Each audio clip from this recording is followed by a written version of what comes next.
This is a huge deal. This is a huge honor. It's a huge privilege. We've been trying to make this happen for quite some time, and so let's not waste any time. Let us go all the way down to Riyadh, Saudi Arabia. Would it be down? I'm not quite sure. According to Carl Froch, it would just be here. It would probably be to the east, I think it is. Anyway. Flying fuck about Carl Froch or what he's got. That's right, Frank. That's right. In any event, massive deal, massive opportunity. So very excited to say hello for the first time in a very long time to the one and only Mr. Adesanya. Is he there?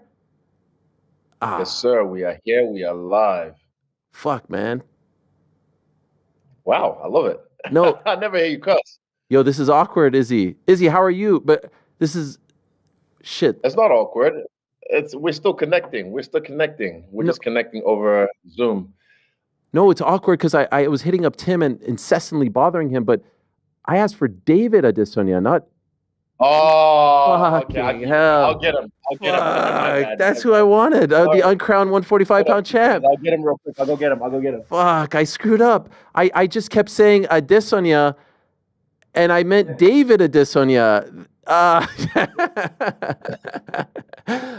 It's good to see you, my friend. This is great. What a treat. I know you don't like the Zooms, but it's a big deal. I think the world's moving in a different way now, so you kind of have to get with the times. And I do like it more personal in person because I feel like it's better connection. But hey, we still connect. Yes. So this means a lot. Thank you so much. You're over there in Riyadh. It seems like anytime there's a big event, especially the headliner, they treat you well. I had the opportunity to go one time. You get off the plane, they give you those dates, they give you the tea, the flowers. Did you get the whole treatment? Yes, I got the treatment a little bit this time, not as much as other times, but a little bit. It was quite low key.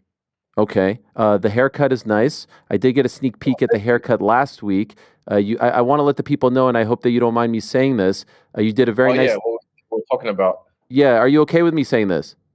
Yeah, man, it's cool. Oh, my nephew, unfortunately, who's a gigantic fan of yours, he came in studio when you came a couple of years ago. You were kind enough on his birthday to give him a $100 bill. He still has it in a case in his room. Jared, he'll be embarrassed about me saying this. He tore his ACL recently skiing, and I asked if you could send him a video to uplift him, and you were kind enough to do so. You did say that he was on the bunny slopes. You heard through the grapevine when he got the injury, but I noticed that your haircut was a little longer than usual, and the example that you gave me, the symbolism that you gave me was really interesting. Where were you at with that type of haircut? I call it like album mode, like when a rapper's in the studio, fucking just dropping bars on tracks and stuff, and you don't really have time. It was good for me though, because to be honest, when I get a haircut, I kind of get horny a little bit, so I start to like venture outside. So it was nice to just stay inside and not try and be slick and just work. So yeah, I've been working, man, and the haircut was or lack of a haircut was a show of it. Can I ask about that sensation? You get the haircut and you get frisky. What is that? You look so good in the mirror that you just want to go out there on the town? It's not me. It's not me, man. It's just fuck. I was just saying as it is, but like every man knows when you get a haircut, you start looking different, you start feeling different, you start walking different. Hey Tim, you know what I'm saying? Yeah, you just like yes. I love it. But yeah, you just get a little horny, and then you just start to find yourself in situations. Yeah. And the great GSP once said, you have to abstain if you're about to have a big fight. So it's part of the process. You don't have to. But I mean, but to be honest, this camp would be the most I have actually. Yeah. Really? There might be something with semen retention shit. It might be. I don't know. I'll have to look into it. But yeah.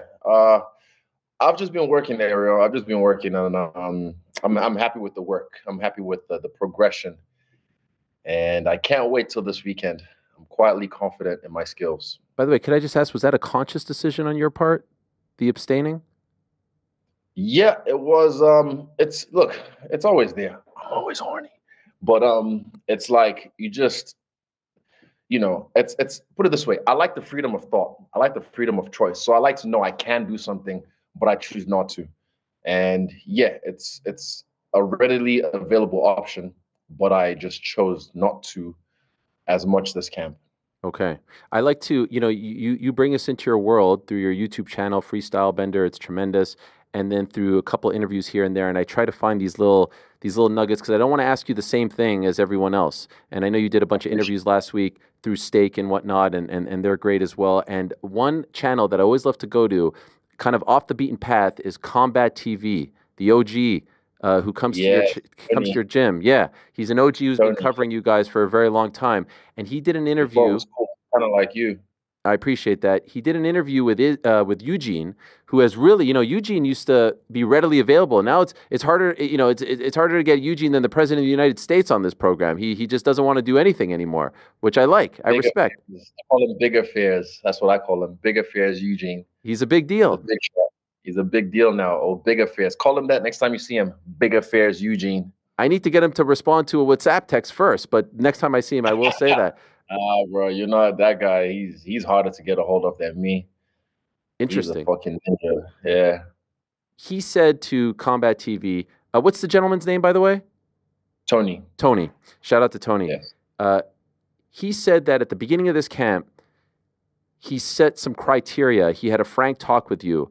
And he said that if this training camp is going to be like the last couple of ones, I'm not interested. I'm not interested in being a part of it. I'm not interested in training you. He said that he wanted to set some challenges for you, make some demands. Otherwise, he didn't want to be a part of it. He wanted to go back. He said, and I quote, "I want to turn back the clock to the Izzy who would ask me for $20 when I only had $20 because you had nothing else to your name." Is this accurate? And if so, can you tell me about those conversations? Because those seem like tough conversations to have with someone like him. No, really, no. Me and him butt heads a lot, so it's not really hard to talk honestly with each other.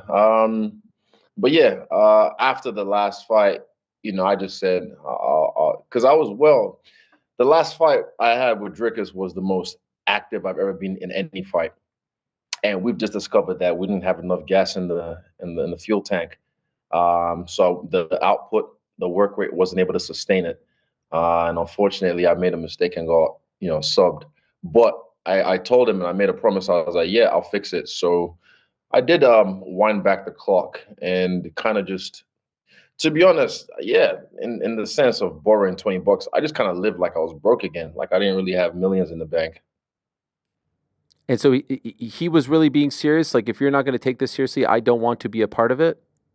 Yeah, because you have to realize Eugene has lost people in this game in the ring. Like he looks at this differently, and Lolo had to bring him back through a series of questions and phrases. So he takes this very seriously, and I can definitely say we had an agreement, and yeah, we are where we need to be right now. If he's not a part of the training camp, are you interested in being a fighter? Like, can you go into battle without him? I don't want to think about that. Okay. But he did say that to you, right? Yeah, in more so words, pretty much he's just like, something has to change. So I was like, yep, something has to change. And a few things have, yeah. Can I ask what changed? Just perspective and let me think how I'm gonna flesh this out. Just the perspective. Like, look, when I came in the game, the way I approached the game was different. I did what I set out to do because I had a rough plan. Now I don't need to approach the game the same way I did when I got in the game. I've established myself. I've been, I'm going to be in the record books or whatever in the history, and I can approach the game differently. So I'm in a good place in the game and fighting right now. I'm in a good place in life where I don't need anything. I'll just do what I want to do. And I want to keep fighting. I want to keep doing this at a high level. So yeah, it kind of frees you up a lot in a sense. So yeah, I hope that made sense. No, it makes total sense. I also heard you say that you're on a better track now than you were maybe for the last two fights. So what is the difference in track? Because like there you were against Drickus, tremendous fight. You're in a title fight, your main event, etc. So you hear a lot of people say that, but what does it actually mean? Oh, it's a new me, or I've turned back the clock. These are things that often people say before fights. What does it actually Yeah. mean when you say them? Oh, when I say it this time, and the other times they're true as well, but there's levels. There's always new levels you can hit. So I've hit a new level now. I've hit a new level where it's like, again, I don't need anything. I just do what I want to do. And for this camp example, like I told you, I was just, in album mode. I was working. And even in my personal life, I just not cut out, but just stayed away from places or people that don't serve me in my ultimate goal. Yeah. And I just kind of looked, at my surroundings, looked at what I'm consuming, you know, and just, yeah, made a few changes just to align more with what I want to really get done in this game. And for this camp, I can definitely say I achieved that and then some. You love the "y'all must have forgot" line. I love it as well. Always saying that about different people. At the very beginning of this fight camp, you told your brother on your channel that you forgot how good you were, that you needed to be reminded how good you were. And so Yeah.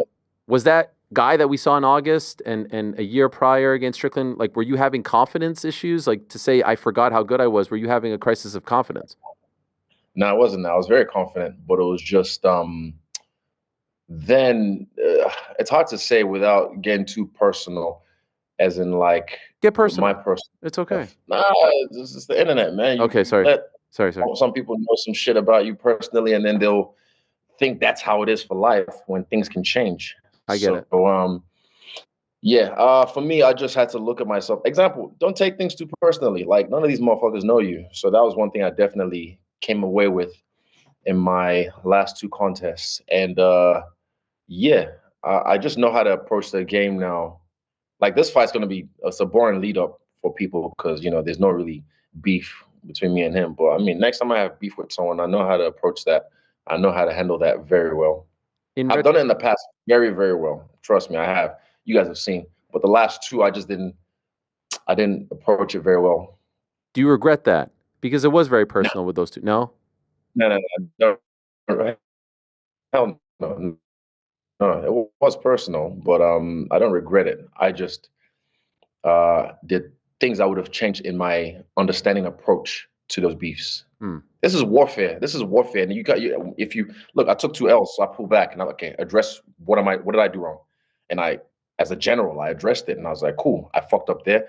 Okay, I could have done that better. And then that's how you get better. You have to really take a look at yourself and get better in all aspects. So yeah, I don't need to share that with everyone, but I know what I have done better this camp, a lot better this camp. Whatever those feelings were, have you completely shed them? We saw you and Drickus in the back share a great moment with your families and the jackets and all that. Is there any animosity there because of what was said beforehand or how it played out with either guy? That doesn't serve me at all. That's gone. Okay. That doesn't serve me. To that point, I'm not sure if you saw it. I think you were asked about it today by Oscar Willis, but we had Alex Pereira in studio yesterday. And, yes. And it was a great answer to a question about his relationship and his stance towards you. I just wanted to play it for you real quick and get your reaction. Is that okay? Mm-hmm. All right, here's Alex yesterday. Do you have love for Israel? Like, when you watch him compete, if you're watching on Saturday, because of the time you spent together, do you hope for the best for him? Do you want him to win? I don't see myself cheering against Israel Adesanya. I wish him the best, and I think that maybe without him, I will not be where I am today. I would have not got in the UFC with the good contract that I did due to the history that we have. What's your reaction to that? Nah, man, I'll say same. I feel the same way. I think God blessed me with a great opponent like Alex Pereira. He blessed me with a great challenge like that. And it's easy to say that now on this side, but fuck, it takes a lot to take on that man. And I always knew that I would have history, and I always knew I could best him. And I'm glad God blessed me with that challenge to be able to rise to the occasion. And I'm glad we can kind of share. Even when we ran into each other at the airport, 2 years ago, 3 years ago, we were still kind of like beefing, but there was a little. This is before he fought Jan. We had a little conversation after the TSA at LAX or whatever, and then went our own ways. And it was a cordial civil conversation with a limited language barrier, I guess. But yeah, I respect the guy, and I want the best for him. I like what he's doing. I like the fact that he's running through everyone, because again, it just shows how good he is. I asked him about you training with Rob and all of that, and if he would be open to training with you. And I thought his answer was phenomenal. He essentially said, like, who better than me to tell him what works and doesn't work? We've been in there together twice in MMA, twice. He was really into it. And so I'm wondering, like, is this of interest to you? Would you ever be interested in doing what you did with Rob with him? Yeah, definitely. Again, these things happen organically. You can't, like, now Kith. Yeah. Like, it happens organically. So when it happens and the stars align, it'll happen, but it hasn't yet. So yeah, I'll be open to it, because again, he's a guy.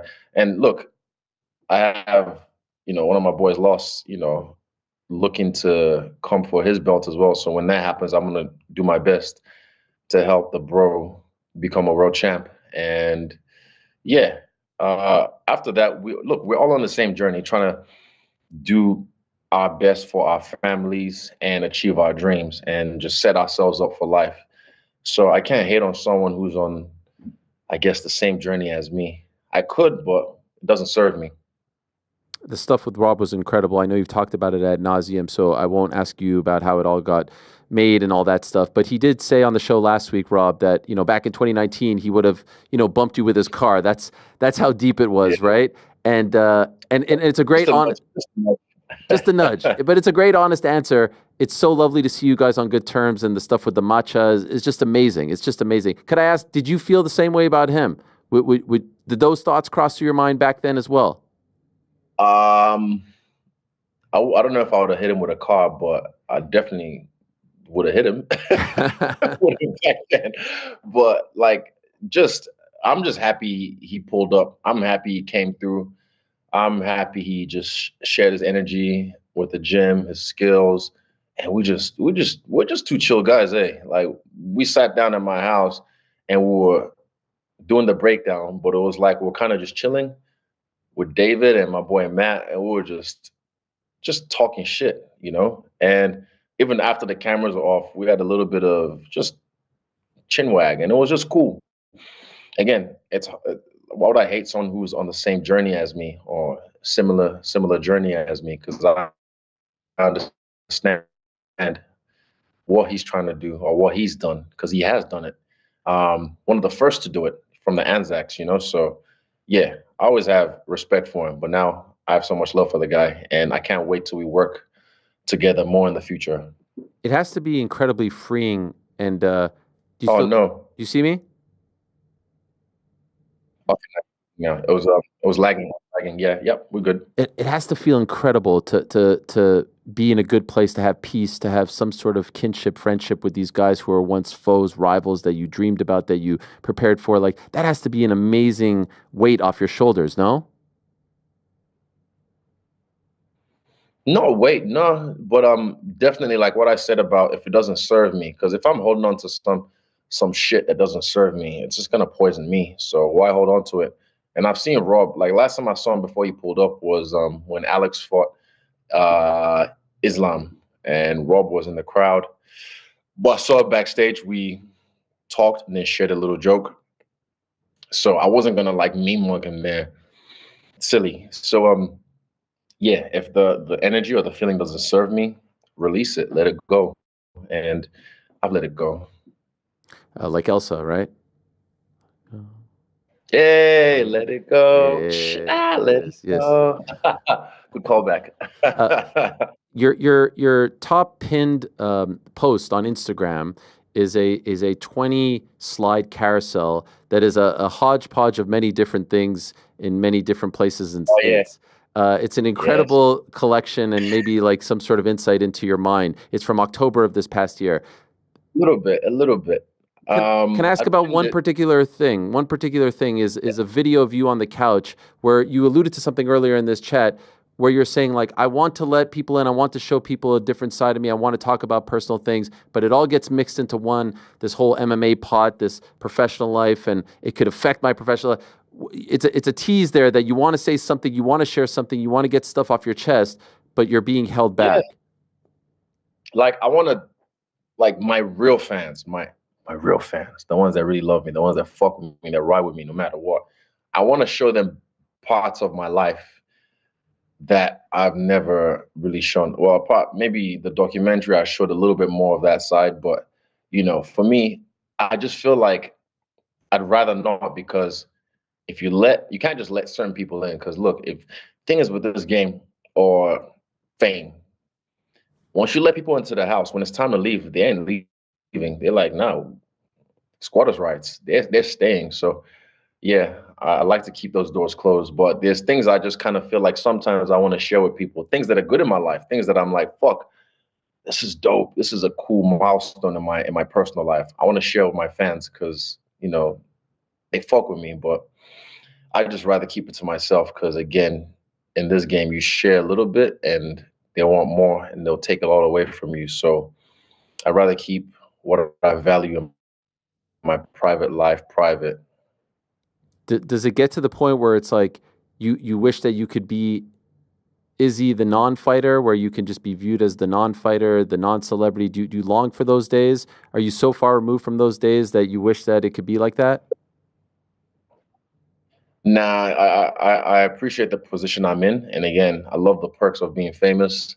Fuck, if I could do it again, if I could go back in time, I'd find a way to be a tech billionaire or some kind of stupid rich investor so I can be just stupid rich and just anonymous and just walk around the street. I still do it though. Like, you see me in Auckland, I'm outside. You know, I'll be on the streets with the people. No security, no nothing. But then there's times when if I'm going to a concert or if I'm going to go to an event, then I have to have security because, you know, I'm not stupid. But yeah, I don't long for those days. I just have really strong boundaries now. I tell people no, and I tell people think I hate even taking photos with them. They're like, "Oh, I know you hate taking photos." I'm like, "No, I don't hate taking photos." I'm like, "I appreciate you being respectful. That's it. It's just manners and respect gets you a long way. I don't like people pulling up and just, oh my God, stop filming you." Yeah. Or, you know, oh bro, like it's those kind of things I fucking hate. I'm like, fuck you. Don't just put a camera in my face. I don't know you. Or someone running up on you and being too extra. Oh, I'm just a fan. I don't give a fuck. It's manners and respect. That's what people have to get through their head. And yeah, I'm happy to be in this position. So yeah, I'm not going to complain because God gave me a lot to eat and I was hungry. You were the first one to introduce, at least to me, the term tall poppy syndrome. I never heard that before. It was in that speech that you gave where you talked about that. Yeah, that's a Kiwi thing. That's definitely a Anzac thing. Tall poppy syndrome. It's a thing that happens worldwide, but I don't know how we came up with that name. Tall puppies? It's like the tallest flower, they trim the top. Oh, really? Okay. They're apparently the tallest flower, they trim the top. Yep. So I remember when you said it, and I looked into it, and it makes total sense. I'm just wondering now, maybe you're not champion, you're not on the winning streak. Is the relationship with the people, because maybe you're not the tallest poppy, if you will, is the relationship with the people of New Zealand different? Do you feel like they treat you differently now? I'm still the tallest poppy in New Zealand. Okay. Nah, yeah, it doesn't feel different. They call me champ, bro. Like everywhere, worldwide. Hey, champ, what's up, champ?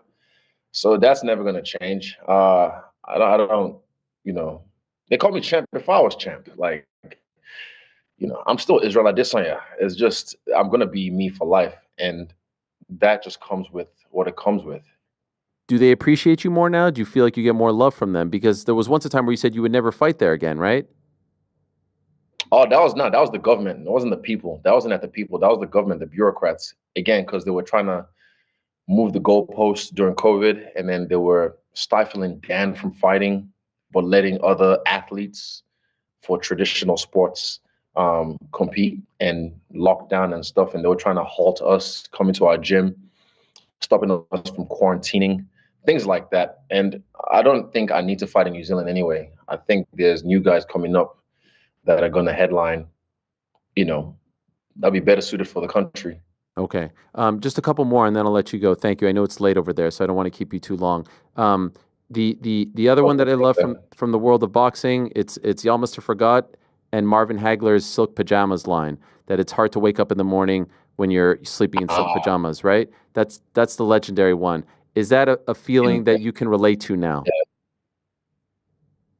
Not now, no. I've been there before, but I still got up. Still dominated. But now, I mean, I sleep very well. I sleep naked, to be honest. I don't know how people wear clothes to sleep. It's weird to me. Wow. Do you, Tim? No? Yeah, I sleep naked every day. Yeah, I don't understand. Like, naked. I think it's I don't know what's wrong with people, eh? Like, don't you feel like it feels weird if you wear clothes to sleep? Yeah.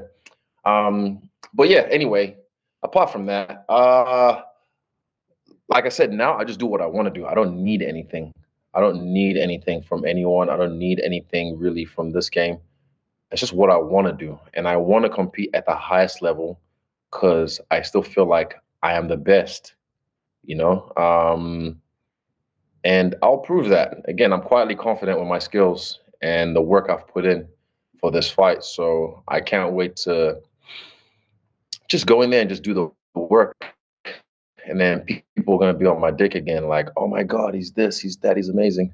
Because that's the game we're in, You have one loss and, he should retire. He's done, he's washed. And then you go in there and smoke someone. And this is not the first time this has happened in the UFC. They said it to me a couple of times before in the past. Oh, no, he's done, he should retire. But I don't listen. I just, again, do what I want to do. Well, you told your brother that you had several goals left. One that you've mentioned before is to get a sub. And I thought the belt doesn't really matter, but it sounds to me like there is a part of you that would like to be champion again. It's not like the main thing, but I just know it'll spin back. It'll spin the block. But for me, I'm enjoying this. I'm enjoying even this fight week. It's a fight night. It's chill. Tim's trimmed down my media obligations. So I'm just chilling, man. I like this flow, and I do like the feel of a big fight as well. Like, I think it's because I did too many back to back, and like now when they come, I'll handle it differently, and I'll handle it well with my newfound perspective. It's a crazy thing. This will be your first non-title fight since UFC 234 against Anderson Silva in February of 2019. You fought in an incredible 12 straight title fights, and I mean that's like champion or not, spotlight, target on your back for 12 straight times, and it's once again Imavov wants to beat you to become the man, title on the line or not. So there is a difference, but in reality, you're still the main event. It's not like you're on the prelims fighting some no-namer. It kind of feels the same. That's what I'm still Israel Adesanya, so it's my job to send them back down the ladder. Can I ask, of those goals, the sub, maybe getting back to, is there one that we may not know of that you haven't shared that's a goal for you, a career goal that's left to accomplish? Career goal. Let me think. What's a career goal? I've done a lot in this game, in and out of the cage. What's a career goal that I definitely want to get a sub, but apart from that, I don't really know. Like I said, I don't really need anything. I just do what I want to do. When it comes to me, I'll decide if I want it and I'll go get it. But yeah, a sub is definitely one of them. And I will be hunting for it.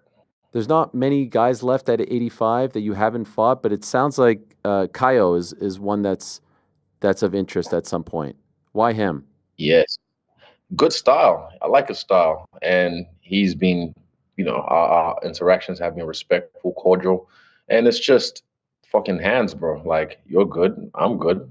Let's throw hands. Let's see what's up. No bad blood, nothing. It's just, I want to test myself against these young up-and-coming guys like Nassourdine Imavov. So, yeah, It's not even about them. It's about me. I want to, like, I know the answer. I know the answer, but I want to prove it to myself. I want to find out myself. So yeah, we're going to find out. One of the things I love about Eugene and why I always love talking to him is that he doesn't mince words. He doesn't say BS just to say BS. He always says things. And I remember before the New York fight, he said some stuff and you're like, wow. And this fight too, he says the thing about your conversation. When he says it's the best training camp, when Frank Hickman says best training camp, it means something because they don't say this often. They will sometimes say it's the worst training camp and you're like, holy shit, I can't believe they said that before the fight. You know what I mean? And so do you hear that from them? Yes, he did. I think it was before one of the New York fights. So do you agree with that as well? They say it's the best training camp. Do you feel I've never asked someone, by the way, how's training camp? It's my least favorite question, but I kept hearing them say it in all the stuff that I watched beforehand that it struck a chord. And so do you agree with them with their assessment? Yeah, I'll say it's the most efficient training camp I've had or we've had probably ever or in a long time. Again, 16 weeks, I just did everything I had to do to make sure I can prove it to myself. So again, quietly confident, patiently waiting, because this weekend, I really want to just go in there and just style out. Can't wait. Last thing, most important, don't you think it's some kind of BS that like all these people have just turned their back on Drake? I mean, like Kendrick Lamar, this guy's playing at the I know, Super Bowl. right? Isn't it? Please back me up on this. My boys are telling me in the back over there that I'm being a hater. I can relate because when you're great, they're gonna hate, and it gets to a point because even I've seen it, I've felt it in myself for other people and it's just human nature. When they're so high, you just want to see them fall, and it's happened to me. I just be on top, dominating, even before the UFC. And then people just, because of maybe their own inadequacies or whatever, they want to see you fall. And look, Kendrick is a fucking fantastic artist. I'm a big fan of Kendrick as well. What he's done in the last, run, crazy in that battle as well. But Kendrick could have said anything and they would have been like, yeah, it's better than what Drake did, because they just want to see Drake fall. And not saying Kendrick didn't fucking do work. He did work, but it is what it is. And again, Drake's still Drake, bro. He just has to do what he does. I think he's going to Australia now. He's going to do a tour, and you're going to see worldwide people still love him. The world's bigger than America, way bigger than America. So yeah, worldwide, still the boy. Okay, I'm happy you didn't. I've seen a lot of people switch sides here, and it's broken my heart. But we stick by our own. I don't do that. For me, again, I'll say things as it is, and I've said, I'm a fan of the art. I'm a fan of when there's beef, it makes things interesting. And yeah, now it's settled, the dust is settled. Go back and re-up, go back and do what you do best. Show them why you're great. Sounds like a good mantra for you heading into Saturday as well. So Izzy, you're the man. I appreciate it. Thank you so much for the time. Really appreciate you doing this, especially so late over there in Saudi Arabia. Thank you to the newlywed Tim, Big Shot Tim over there, having weddings in Colombia with all the superstars in attendance. It's amazing, this guy, what he's done. It was good. Colombia as advertised. I implore everybody, go to Colombia, Medellin, Cartagena, shout to Maraza. I'll see you guys it's almost 9 months, isn't it? Thank you, Izzy. Good luck to you on Saturday. Can't wait. Appreciate the time. Peace. Shukran. And I'll see you later, Ariel. You're the man. There he is. The great Israel Adesanya, the style bender, the last style bender. Tremendous stuff. Did that not make you guys excited for Saturday? Thanks for watching this video. Hey, before you go, do me a favor. Hit that sub button. Give us a thumbs up. Hit the little bell thingy as well. Leave us a nice comment or two. We appreciate you all very much.